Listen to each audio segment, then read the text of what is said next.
In today's video, we are going to cover exactly how you as a wedding photographer can utilize your meals and breaks clause in your contract because let's be honest, after shooting for an entire day, you absolutely deserve to eat a meal and take a break. By now, you've probably heard about this story where the photographer flat out told the groom, "I need something to eat." The groom responded, "You either need to be the photographer or leave without pay." Well, the photographer decided to leave without pay, but being probably really hangry, decided to delete all of the wedding photos too. If you want more details on this story, I'll link it in the description box below. Also, before we go any further, I would love to know, do you agree with what this wedding photographer did? Let me know in the comments. All right, whether you agree or disagree with what this wedding photographer did, I want to teach you how to avoid this situation. Again, that's where a meals and breaks clause in your actual wedding photography contract comes into play. So what exactly is in this clause? And what do you do day of when you probably have this clause in your wedding contract, but you're not quite sure how to invoke it or how to bring it up to your client's day of that you need to eat a meal or you need to take a break right now? It's honestly really simple.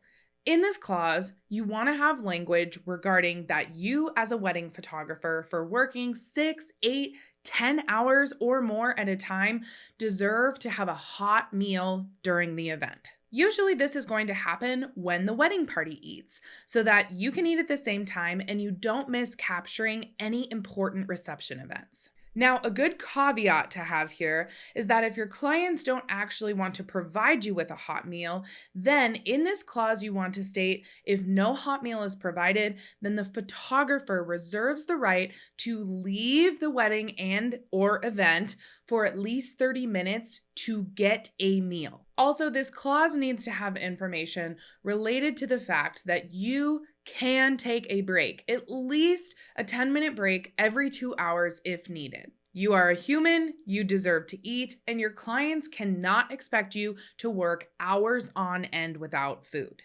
This falls under all state laws regarding service type situations. If your clients are hiring you for a service and it's for a long extended period of time, it really falls under kind of an employment type of situation where you have to have breaks throughout the day and you absolutely are required to give the person that you hired some type of either meal or allowance for them to go get a meal. And then while this language is in your contract, day of, all you need to do is remind your clients that they agreed to that clause. And honestly, a good way to do this is before the wedding day. Remind them via email that they agreed to this and say, "Hey, I just want to be sure that I am counted as a plate for your caterer." This will give them the heads up again that you indeed want to be eating when the wedding party eats. And also here say, "I will just have my plate for dinner at the same time that you as the wedding party eat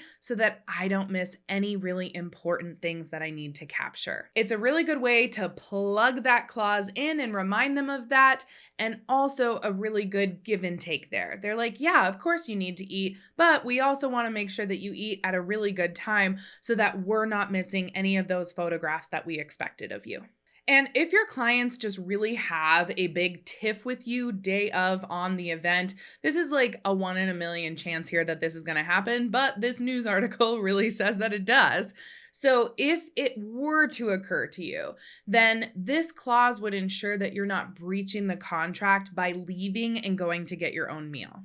All in all, while this clause may seem minor now, it can actually save you from big battles with your clients on the wedding day. What comes with wedding days are high emotions, and even your clients are probably going to be hangry. So they may do something or respond to you in a way that you don't anticipate. Thus, make sure you have a meals and breaks clause.